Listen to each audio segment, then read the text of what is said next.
கோவை பாரதியார் பல்கலைக்கழகத்தில் பணி நியமனத்தில் பல்வேறு முறைகேடுகள் நடைபெற்றுள்ளதாகவும் இந்த விவகாரத்தில் தமிழக அரசு விரிவான விசாரணை நடத்த வேண்டும் என்ற கோரிக்கையும் எழுந்திருக்கிறது. கோவை பாரதியார் பல்கலைக்கழகத்தின் துறைகளிலும் உறுப்பு கல்லூரிகளிலும் காலியாக உள்ள பேராசிரியர், இணை பேராசிரியர், உதவி பேராசிரியர் பணியிடங்களுக்கு தகுதி வாய்ந்த நபர்களை நேர்முக தேர்வு மூலம் நிரப்புவதற்கு அறிவிப்பு வெளியானது.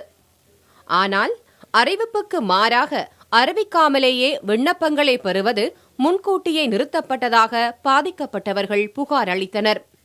இந்த சர்ச்சைக்கு மத்தியில் தற்போது 74 பேராசிரியர் பணியிடங்கள் நிரப்பப்பட்டுள்ளன.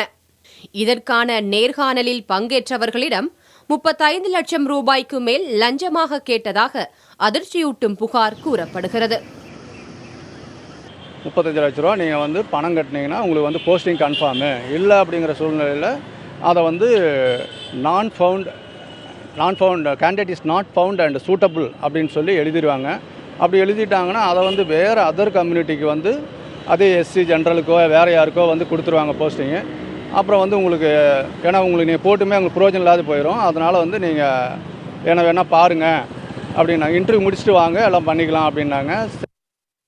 ராசிபுரம் பகுதியில் சாதாரண குடும்பத்தில் பிறந்து வளர்ந்த இவர் முனைவர் பட்டம் படித்து பேராசிரியர் பணிக்காக பாரதியார் பல்கலைக்கழகத்தில் அருந்ததியர் பிரிவில் விண்ணப்பித்திருந்தார். இன்டர்வியூ முடித்த வாட்டி அப்புறம் கொஞ்ச நாள் கழித்து ஒரு 1 வீக் கழித்து நான் விசாரித்தேன். இந்த போஸ்டிங் யாருக்குமே போடல, candidate is not found and சூட்டபிள்னு சொல்லி போட்டாங்க. அப்புறம் நான் என்ன பண்ணேன்னா, ஏன்னா எனக்கு எல்லா குவாலிஃபிகேஷன் இருக்குது, நான் எக்ஸ்பீரியன்ஸ் பர்சனு, இந்த சூழ்நிலையில் ஏன் நமக்கு கொடுக்கல அப்படின்ட்டு நான் கேஸ் போட்டேன். ஹைகோர்ட்டில் ரிட் ஃபைல் பண்ணிட்டேன். ஸோ அது கேஸ் அநேகமாக அடுத்த வீக்கில் ஹியரிங் வர வாய்ப்பு இருக்குது. 28 பணியிடங்கள் மட்டுமே காலியாக இருந்ததாக முன்னர் கூறப்பட்ட நிலையில் தற்போது 70க்கு மேற்பட்ட இடங்கள் நிரப்பப்பட்டது எப்படி என பேராசிரியர்கள் சங்கம் கேள்வி எழுப்பியுள்ளது. இயக்குனர் பதவி என்பது MBA டிபார்ட்மெண்ட்டோட இயக்குனருக்காக தற்பொழுது ஒருவரை பணியமர்த்தியுள்ளார்.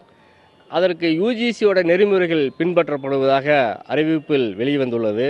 ஆனால் அந்த அறிவிப்பு என்பதால் AICT நாம்ஸு UGC நாம்ஸுங்கிறது ப்ரொஃபஸர் கேட்டகரியாக இருக்கணுங்கிறது தான் UGCயோட நாம்ஸு, AICTயோட நாம்ஸு. ஆனால் தற்போது வழங்கப்பட்டிருக்கும் அந்த பணியிடம் ஒரு அசோசியேட் ப்ரொஃபஸருக்கு தான் வழங்கப்பட்டுள்ளது.